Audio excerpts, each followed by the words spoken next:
Sportif quelque peu grognon, fatigué, en perte de vitesse ou souvent blessé, et s'il s'agissait d'un déficit énergétique chronique dans le sport. Je suis le Dr Aurélie Sicot, rhumatologue et médecin du sport, et nous allons aborder aujourd'hui le REDES. C'est un acronyme anglo-saxon pour Relative Energy Deficiency in Sport, que nous appelons en français le déficit énergétique chronique dans le sport. Nous allons aborder ce sujet au travers de la vie de Mathilde, une étudiante de 19 ans, triathlète. Elle pratique le triathlon en compétition depuis 5 ans, avec un grand volume d'entraînement, puisqu'elle fait 15 heures par semaine les compétitions le week-end au niveau national. Elle nous dit que depuis 6 mois, elle se sent fatiguée, elle a des difficultés à s'endormir, puis elle est irritable. Ah, tout le monde l'agace. Il ne faut rien lui dire, sinon elle part au quart de tour. Puis elle a souvent des petites maladies, des petites infections, le nez qui coule, mal à la gorge, puis elle est ballonnée. Depuis 6 mois, elle n'a plus de règles, mais elle n'est pas enceinte, elle a fait les tests. Elle n'a plus de règles, donc c'est une aménorrhée, et ça l'arrange bien, c'est quand même beaucoup plus pratique lors des compétitions. Son poids est stable, à 54 kg pour 1m65, et l'année dernière, elle a une saison un petit peu compliquée avec une fracture de fatigue du pied gauche qui l'ont clouée pendant quelques temps. Et elle nous dit qu'elle a beau s'entraîner, elle ne progresse plus, elle n'arrive plus à faire les mêmes performances qu'elle avait il y a seulement 1 an. Est-ce normal? Mathilde est inquiète, elle demande si tout va bien, si c'est normal. La réponse est non. Non, ce n'est pas normal et Mathilde ne va pas bien. Il y a plusieurs signes qui nous orientent vers un déficit énergétique chronique. Les signes d'un tel déficit sont représentés par une aménorrhée. L'aménorrhée, c'est l'arrêt des règles. Il y a des troubles hormonaux. On peut avoir une oligoménorrhée, donc ce sont des règles peu abondantes. On peut trouver des troubles du transit, des ballonnements, une fatigue, des troubles de l'humeur, du sommeil, de concentration, des blessures à répétition, une fracture de fatigue, des infections qui se répètent aussi sont des signes en faveur d'un déficit énergétique chronique. Niveau sportif, une baisse de performance, une absence de réponse à l'entraînement, une récupération lente. La perte de poids, elle n'est pas obligatoire et chez les adolescents, on va avoir une limitation des troubles de la croissance. Donc Mathilde, elle coche toutes les cases. Entre sa fatigue, ses troubles du sommeil, l'irritabilité, les ballonnements, l'aménorrhée, la fracture de fatigue et l'absence de progression. Donc, on est sur la bonne piste. Qu'est-ce que le déficit énergétique chronique? C'est un déséquilibre entre les besoins énergétiques qui sont élevés, surtout chez le sportif. Il va falloir répondre au métabolisme de base, mais aussi à toutes ces dépenses énergétiques liées à l'effort physique. Donc c'est un déséquilibre entre les besoins énergétiques et les apports énergétiques qui vont être insuffisants et l'alimentation ne couvre pas suffisamment ces apports. Cela conduit à épuiser les réserves en nutriments et en micronutriments dans l'organisme, comme le fer, mais bien d'autres. Et l'impact va se ressentir sur tout l'organisme avec des dysfonctions du métabolisme, un dérèglement hormonal. Qui peut présenter un déficit énergétique chronique? Ce sont tous les sportifs. Et on estime, selon les études, que 60% des athlètes présentent au moins un signe de déficit énergétique chronique. Donc c'est très important.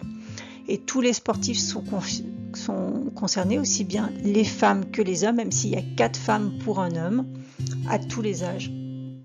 Une mention particulière pour les adolescents, puisqu'il y aura un métabolisme de base qui va être augmenté dans cette période de croissance, donc ils sont particuliément à risque.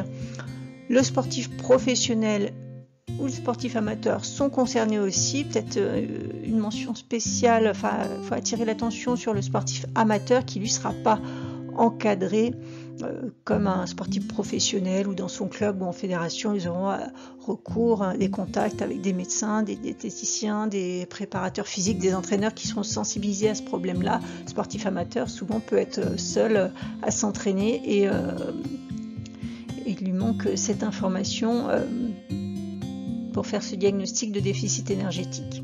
Ça concerne aussi les sportifs valides ou les parasportifs. Donc si on revient sur l'histoire de Mathilde, c'est une femme 19 ans, elle fait de la compétition depuis 5 ans, donc ça correspond avec sa période d'adolescence, de croissance, et puis elle a un gros volume de sport. Et Mathilde fait du triathlon. Donc le triathlon fait partie de ces sports à risque dans les sports d'endurance, avec la course à pied, tout ce qui est épreuve de fond, demi-fond, le ski de fond, le biathlon, le cyclisme, la natation, surtout sur la longue distance. Les sports esthétiques aussi sont à risque parce qu'il va avoir une notion d'esthétisme, d'être filiforme dans tous ces sports comme la danse, le patinage artistique, la natation synchronisée, la gymnastique. D'autres sports à risque sont ceux à catégorie de poids où il faut passer sur la balance avant de rentrer en match, comme les sports de combat, on pense aux boxeurs, aux judokas, mais aussi aux haltérophiles. Et l'aviron est un sport de poids depuis les JO d'Atlanta en 1996, où il y a une catégorie poids faible, où il faut faire 57 kg chez la femme et 70 kg chez l'homme. Cette catégorie devrait être supprimée aux Jeux Olympiques de 2028. On a des sports à composante gravitationnelle comme l'escalade, le saut en hauteur, le saut à ski, mais aussi l'équitation, où il va falloir avoir des poids un peu plus restreints. Donc Mathilde, elle fait partie des disciplines des sports à risque. Donc pour confirmer notre impression clinique, on va demander à Mathilde de noter les repas qu'elle fait, de faire un calendrier sur 3-4 jours et nous écrire vraiment tout ce qu'elle mange, tout ce qu'elle boit dans la journée. Donc elle a un petit déjeuner bien stéréotypé, tous les jours le même, avec un thé, 30 g de flocons d'avoine, des fruits, donc une orange, un kiwi. Le déjeuner, elle n'a pas vraiment le temps, parce qu'entre la fin des cours et le début de l'entraînement, donc elle mange rapidement une salade de crudités ou un sandwich, un yaourt ou une compote sans sucre, parce qu'elle veut éviter le sucre si ça fait grossir, et 2 verres d'eau. Ensuite, elle s'entraîne, et durant l'entraînement, elle ne mange pas, elle n'a pas faim, ni après l'entraînement. Quand elle va boire 1 litre d'eau pendant ses séances de 2 heures d'entraînement. Le soir au dîner, une soupe, une tranche de jambon et du pain, qu'elle peut parfois remplacer par un plat de pâtes sauce bolognaise, plus un yaourt, 2 verres d'eau. Elle ne grignote pas de collation, elle fait attention aussi à sa ligne. Donc sans faire un calcul précis des calories, on voit d'emblée que ces apports énergétiques sont vraiment insuffisants.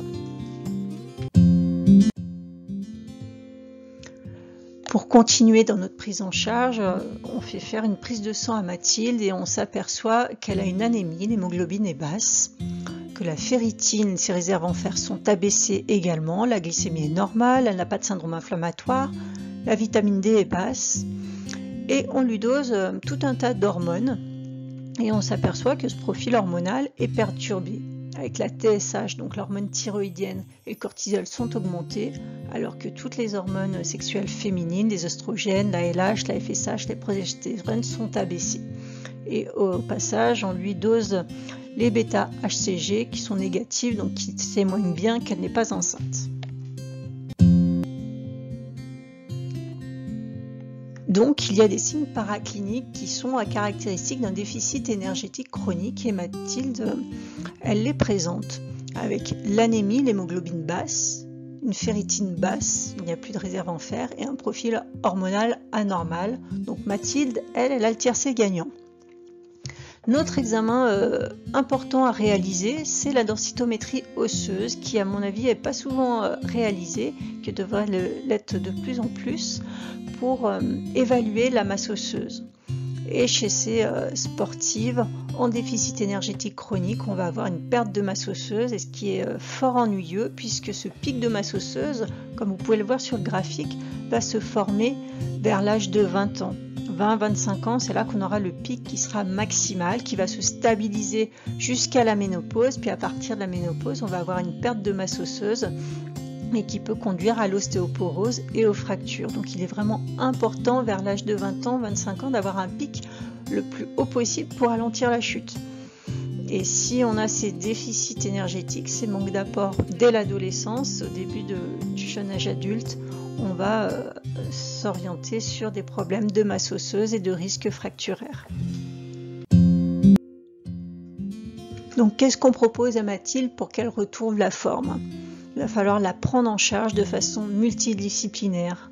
Et ça va impliquer plusieurs professionnels de santé et du sport, avec le médecin généraliste et le médecin du sport, des nutritionnistes diététiciens, le gynécologue, puisqu'elle n'a plus de cycle, donc il va falloir restaurer un cycle, et ça va passer par les apports alimentaires, le kiné, l'entraîneur, le préparateur physique et Mathilde. Ce qu'il va falloir aussi travailler non sur les apports alimentaires, mais aussi sur le volume de sport. Il va peut-être falloir baisser un petit peu ce volume du temps que les apports se rééquilibrent. On va renforcer son assiette en l'informant, lui donnant des conseils sur les besoins énergétiques, sur les apports énergétiques. Ça passera par des recettes, travailler sur la composition des repas, les rations quotidiennes, les rations d'effort avec des glucides, des rations de récupération associant des protéines et des glucides, d'où l'importance d'un suivi nutritionniste diététique. Et il va falloir s'aider de compléments alimentaires, effectivement, lui qui a des déficits en micronutriments, on pourra en doser d'autres. Et du temps que l'assiette se rééquilibre, on va s'aider des compléments alimentaires pour corriger notamment l'anémie. Elle avait une anémie, une baisse des réserves en fer, donc utiliser du fer sous la forme de bisglycinate va être intéressant puisqu'il sera bien toléré, il n'y aura pas de ballonnement, il sera bien absorbé, bien disponible. Associé à la vitamine D3 et de la vitamine B6 que l'on trouve dans L-anémia, me paraît être une bonne chose puisqu'elle a été carboxylée en vitamine D aussi, et ça va aider à refaire plus rapidement des globules rouges. On complétera aussi le magnésium sous la forme de bisglycinate, les oméga 3, enfin, on corrigera les différents micronutriments que l'on aura identifiés comme étant déficitaires. Que retenir de ce déficit énergétique chronique? Donc il est quand même fréquent. Il s'agit d'un déséquilibre entre les apports et les besoins qui ne sont pas couverts. On parlera souvent de triade de la sportive avec le déficit énergétique associé aux troubles menstruels et aux troubles de masse osseuse. Pour l'information, donc chez le sportif, chez l'homme, il n'y aura pas de troubles menstruels évidemment, mais par contre on aura une baisse de libido. Donc messieurs les sportifs, si vous voulez retrouver une libido, mangez abondamment. Les signes qui vont nous faire penser à ce déficit énergétique, ça va être la fatigue, une baisse de performance, des troubles neuropsy, comme une anxiété, une irritabilité, des troubles du cycle menstruel, les factures de fatigue et ces petites blessures à répétition doivent nous faire sortir les antennes et nous mettre en alerte. Pour prendre en charge les choses rapidement, ce sera une prise en charge pluridisciplinaire et longue. Il faudra équilibrer les apports alimentaires, corriger les déficits en passant par l'étape complément alimentaire et bien sûr prévenir la récidive en maintenant des apports alimentaires à la hauteur des dépenses.